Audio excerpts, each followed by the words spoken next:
الحمد لله رب العالمين والعاقبة للمتقين والصلاة والسلام على رسول الله الكريم اما بعد ناسخ الحدیث و منسوخہ، یہ بنیادی طور پر ناسخ اور منسوخ جو حدیث میں یہ معاملہ ہوتا ہے اس کے متعلق اور اس کی تفصیل کے متعلق ہے۔ بنیادی طور پر اس کا تعلق پچھلے ہی چیپٹر کے ساتھ ہے اور اس کا تعلق بھی ان سے سابقہ جو اسباق تھے ان کے متعلق تھا۔ حدیث مقبول جن کی اقسام الحمدللہ ہم نے پڑھی، حدیث صحیح لذاتی ہی اور اسی طرح صحیح لغیری ہی اور حسن لذاتی ہی اور حسن لغیری ہی، ان کی ہم نے تفصیل پڑھی اور یہ چاروں اقسام مقبول احادیث کی ہیں۔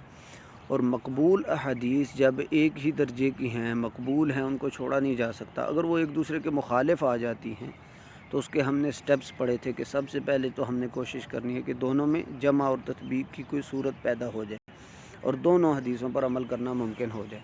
اور اگر ایسا کرنا ناممکن ہو، نہیں ہو سکتا ایسا اگر، تو پھر اگلا سٹیپ یہ ہوتا ہے کہ پھر حدیث میں دیکھا جاتا ہے یا ایک حدیث ناسخ ہوگی یا دوسری منسوخ ہوگی، یہ معاملہ ہوگا۔ ناسخ اور منسوخ کی بحث اس میں ہم پڑھیں گے۔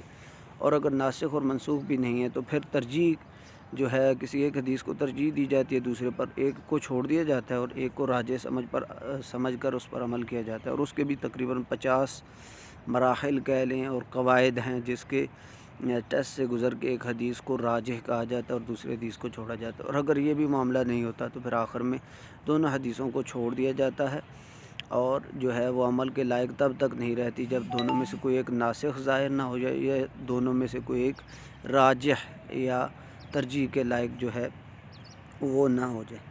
تو ناسخ اور منسوخ کی ہم نے جو بحث پڑھی تھی اس میں ایک اشارتاً کہ اگر دونوں حدیثوں میں جمع کی صورت نہیں پیدا ہو رہی تو پھر دونوں میں سے دیکھنا ہے کہ کون سی حدیث ناسخ ہے اور کون سی منسوخ ہے۔ جو منسوخ ہوگی اس کو چھوڑ دیا جائے گا اور ناسخ پر عمل کیا جائے گا۔ تو اس ہی کی مزید بحث میں ہم یہ اگلا چیپٹر پڑھنے لگے، ناسخ اور منسوخ۔ نسخ جو ہے دونوں نسخ سے نکلے ہوئے ہیں اور نسخ کے دو معنی ہیں۔ پہلا معنی ہے ازالہ، کسی چیز کا ازالہ ہونا، کسی چیز کا ختم ہونا، جیسا کہ آتا ہے نسخت الشمس الظل، یعنی سورج نے سائے کو ختم کر دیا۔ اور اسی طرح دوسرا معنی ہے نسخ کا النقل، یعنی کسی چیز کو نقل کرنا، کسی چیز کو منتقل کرنا۔ جیسے فار ایگزامپل آتا ہے نسخت الکتاب، نسخت الکتاب، میں نے کتاب نسخ کی، یعنی میں نے کتاب سے نقل کیا۔ اس معنی میں یعنی ایک چیز سے دوسری چیز منتقل کرنا، ایک سے دوسری چیز منتقل کرنا۔ تو ان دونوں معنوں کا اگر ہم رکھیں تو ایک کا مطلب ہے کہ ناسخ جو ہے وہ دوسرے حکم کو، منسوخ جو ہوتا ہے اس کے حکم کو ختم کر رہا ہوتا ہے۔ اور جو دوسرا معنی ہے نقل، اس سے مراد یہ ہے کہ حکم ایک جو پہلے حکم چل رہا تھا جو منسوخ تھا اس سے منتقل ہو کے ناسخ جو ابھی آ رہا ہے وہ حکم عمل کے لائق ہے اور پچھلے حکم کو چھوڑ دیا جاتا ہے۔ تو دونوں معنی میں یہ مستعمل ہے، پچھلے حکم کو زائل کر دینا یا پچھلے حکم سے منتقل ہو کر نئے حکم میں آنا، یہ دونوں نسخ میں آتے ہیں۔ اصطلاحاً جو شرعی اس کا معنی ہے وہ یہ ہے کہ شریعت نے جو ایک حکم دیا ہوتا ہے پہلے، اس کو شریعت خود ختم کر دے، رفع کر دے تو اس کو منسوخ کہتے ہیں، اور نیا جو حکم لایا جاتا ہے اس کے بدلے، اس کی جگہ پر، اس کو کہا جاتا ہے ناسخ اور اس پر عمل کیا جاتا ہے۔ اب اس علم کی اہمیت اور اس کی صعوبت اور مشکل کے بارے میں دیکھتے ہیں کہ علماء جو ہے کہتے ہیں کہ یہ علم انتہائی اہم ہے، کیونکہ اگر احادیث متعارض آ جاتی ہیں تو اوبیسلی دیکھا جاتا ہے کہ کس پر عمل کیا جائے۔ اگر ناسخ اور منسوخ کا علم نہیں ہے کسی کے پاس تو وہ حدیثیں جب مخالف آ رہی ہیں تو وہ غلطی کر سکتا ہے، شک میں پڑ سکتا ہے، یا جو ہے مزید اس کے لیے جو ہے مشکلات ہو سکتی ہیں۔ تو ناسخ اور منسوخ کا علم انتہائی اہم ہے اور انتہائی مشکل ہے، آسان بھی نہیں ہے۔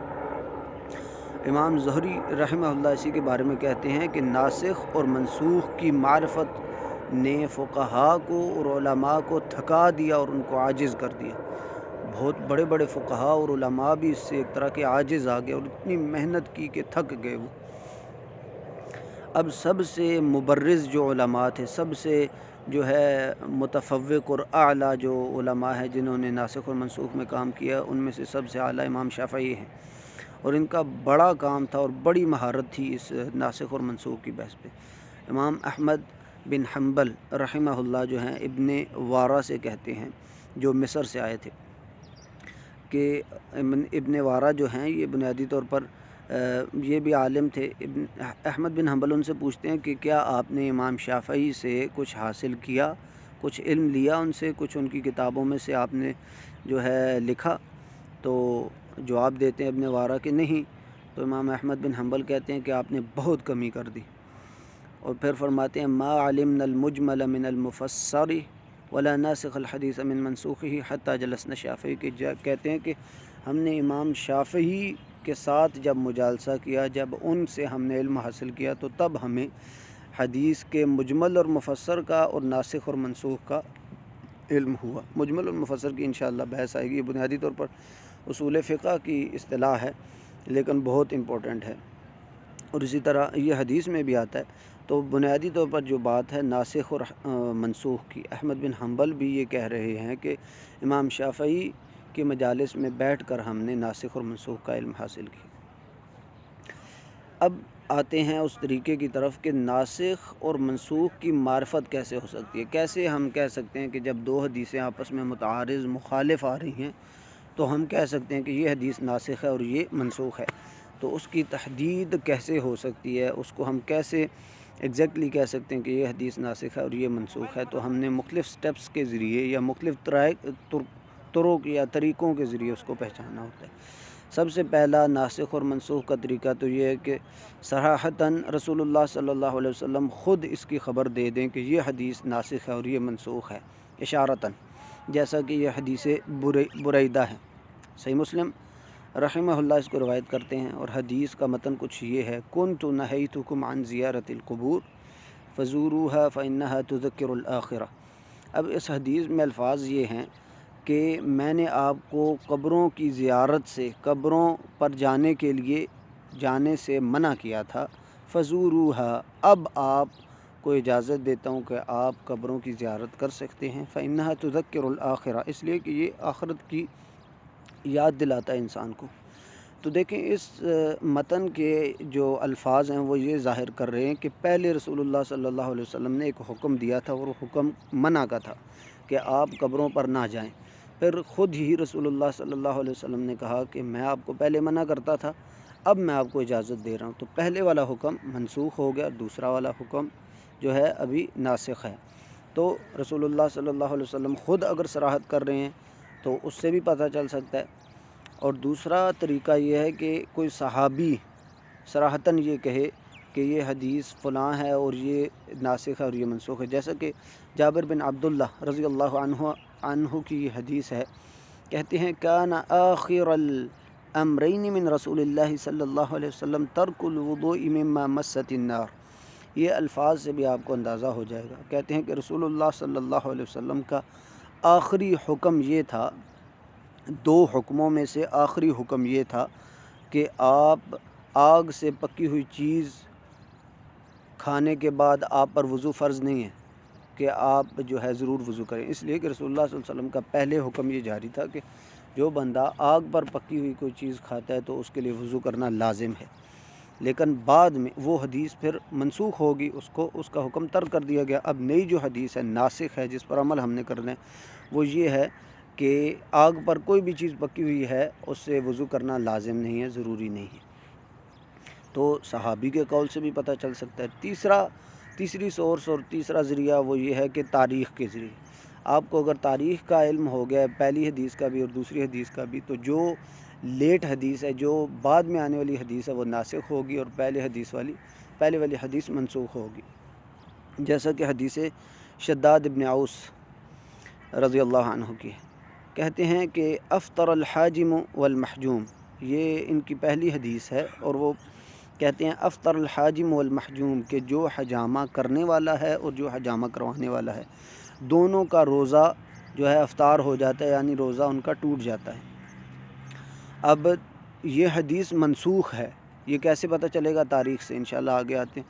اور دوسری حدیث ہے ابن عباس رضی اللہ عنہما کی، اور وہ حدیث کچھ یہ ہے کہ ان النبی صلی اللہ علیہ وسلم احتجم وهو محرم واحتجم وهو صائم، کہ رسول اللہ صلی اللہ علیہ وسلم نے حجامہ کروایا اور وہ احرام کی حالت میں تھے، یعنی حج پہ گئے ہوئے تھے یا عمرے پہ گئے ہوئے تھے، کسی بھی صورت میں ہے، تو محرم سے مراد احرام کی حالت میں تھے۔ واحتجم وهو صائم، اسی طرح انہوں نے حجامہ کیا اور وہ بھی روزے کی حالت میں۔ پہلی حدیث میں کیا ہے کہ جو حجامہ کرے گا یا کروائے گا دونوں کا روزہ ٹوٹ گیا ہے، اور دوسری حدیث کیا ہے کہ رسول اللہ صلی اللہ علیہ وسلم نے خود حجامہ کروایا روزے کی حالت میں اور ان کا روزہ نہیں ٹوٹا۔ تو فقط جاء فی بعض طرق حدیث شداد ان ذلک کان زمن الفتح۔ اب جو پہلی حدیث ہے شداد ابن اوس رضی اللہ عنہ کی، اس حدیث کی سندوں کو اکٹھا کیا جائے تو اس سے پتہ چلتا ہے کہ یہ حدیث فتح مکہ کی ہے، فتح مکہ 8ویں سال کی۔ اور دوسری جو حدیث ہے ابن عباس رضی اللہ عنہما کی، اس حدیث کے اگر ہم اس کے سنیریو کو دیکھیں تو وہ حجۃ الوداع کے موقع پر وہ رسول اللہ صلی اللہ علیہ وسلم کے ساتھ شامل ہوئے تھے، تو حجۃ الوداع تو 10ویں سال ہوا تھا، تو 10واں سال جو ہے ابن عباس جو ہے انہوں نے یہ حدیث سنی اور اس کے بعد جو ہے انہوں نے بیان کی، اور شداد ابن اوس انہوں نے فتح مکہ کے موقع پر یہ حدیث بیان کی۔ تو دونوں میں سے متاخر کون سی ہوئی، بعد میں کون سی ہوئی؟ ابن عباس کی حدیث، تو اس پر عمل کیا جائے گا اور اس کو ناسخ سمجھایا جائے گا، اور شداد ابن اوس کی حدیث کو منسوخ سمجھا جائے گا اور اس کے عمل کو متروک سمجھا جائے گا اور کہا جائے گا کہ اس پر عمل نہیں ہو سکتا۔ اور آخری چیز ہے کہ اجماع کا اس چیز پر دلالت کرنا، اجماع کا کنفرم کرنا۔ اجماع خود کوئی حکم نہیں دے سکتا بلکہ اجماع ایک چیز کو کنفرم کرتا ہے۔ حدیث ہے کہ من شرب الخمر فجلدوہ، کہ جو شراب پیتا ہے اس کو آپ کوڑے لگاؤ۔ فإن عاد فی الرابعۃ، اگر وہ چوتھی بار آپ نے کوڑے لگائے پھر شروع ہو گیا، پھر کوڑے لگائے پھر شروع ہو گیا، تو چوتھی بار آپ اس کو قتل کر دو، یہ حدیث تھی۔ اب اس حدیث کا ناسخ ہونا منسوخ ہونا یہ اجماع سے ثابت ہے، یعنی اجماع اس بات پہ دلالت کرتا ہے کہ یہ حدیث منسوخ تھی کہ جو چوتھی بار شراب پی رہا ہے اس کو قتل کر دو۔ اس حکم کا ختم ہونا اجماع سے ثابت ہے۔ اجماع امت نے جو ہے اس کو قبول کیا، امت نے جو ہے اس بات کو درجہ بدرجہ لیا، پہلے صحابہ نے، تابعین نے، تبع تابعین، اور اسی طرح یہ ہر زمانے کا اس بات پہ اجماع رہا ہے کہ یہ حدیث منسوخ ہے۔ تو اجماع جو ہے ایک طرح کی دلیل تو نہیں بن سکتا لیکن ایک چیز کو کنفرم کر سکتا ہے، تو یہ چیز نیچے کنفرم بھی ہے۔ والاجماع لا ينسخ، نہ اجماع کسی چیز کو، کسی قرآنی یا حدیثی حکم کو منسوخ کر سکتا ہے، ولا ينسخ، اور نہ ہی اجماع کو ناسخ کیا جا سکتا ہے۔ ولیکن يدل علی ناسخ، کسی ناسخ کی دلالت بتا سکتا ہے، یہ بتا سکتا ہے کہ یہ حدیث منسوخ ہے اور ناسخ کا حکم ظاہر کر سکتا ہے، بس۔ تو یہ 4 سورسز ہیں ہمارے پاس جس کے ذریعے ہم ناسخ اور منسوخ کا پتہ لگا سکتے ہیں۔ اب زیادہ تر جو کتب اس ہی علم کے بارے میں لکھی ہوئی ہیں، ناسخ اور منسوخ کے بارے میں، ان کی طرف آتے ہیں۔ یہ امام ابو بکر محمد بن موسیٰ الحازمی رحمہ اللہ، انہوں نے ایک کتاب لکھی ہے ناسخ اور منسوخ ہی کے متعلق، تو جو کوئی اس کے متعلق تفصیل جاننا چاہتا ہے تو وہ یہ کتاب پڑھے، الاعتبار فی الناسخ والمنسوخ من الآثار۔ اور اسی طرح امام احمد بن حنبل رحمہ اللہ کی کتاب ہے الناسخ والمنسوخ، اور اسی طرح امام ابن جوزی رحمہ اللہ کی کتاب ہے ناسخ منسوخ کے متعلق، اور اس کا نام ہے تجرید الاحادیث المنسوخہ۔ تو جو ناسخ اور منسوخ کی مزید بحث ہے انشاءاللہ آپ کو ان کتب سے مل جائے گی۔ جزاکم اللہ خیر، سبحانک اللہم و بحمدک، اشہد ان لا الہ الا انت، استغفرک و اتوب الیک۔